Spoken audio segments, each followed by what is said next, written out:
भारतीय महिला संघाने क्रिकेट वर्ल्ड कप जिंकला. सर्वत्र आनंदोत्सव सुरू झाला. पण या विजयानंतर स्टार फलंदाज जेमिमा रॉड्रिग्ज मात्र थेट एका महान क्रिकेटपटूला त्यांच्या वचनाची आठवण करून दिली आहे.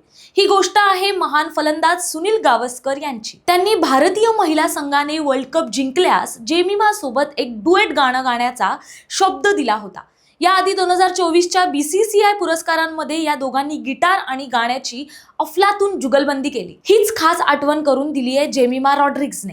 वर्ल्ड कप जिंकताच ती म्हणाली, सर माईक तयार ठेवा. त्यामुळे क्रिकेट सोबत आता संगीत जुगलबंदी पाहायला मिळणार आहे. जेमिमा आणि गावस्कर पुन्हा एकत्र गाणार याची चाहत्यांना उत्सुकता लागली आहे. भारतानं विश्वचषक जिंकल्यामुळे गावस्कर यांचं वचन पूर्ण होणार. वर्ल्ड कप विजयानंतर जेमिमाने गिटार उचललं आणि तिचा हा व्हिडिओ मोठ्या प्रमाणावर व्हायरल झालाय. चाहते आता या दोघांच्या जुगलबंदीची वाट पाहत आहेत. इतकंच नव्हे तर सनी जी के साथ जूनियर जेमी इंतजार नहीं कर सकते अशा कमेंट्सही येऊ लागल्यात. तेव्हा गावस्कर आणि जेमिमाची जुगलबंदी चुकवू नका.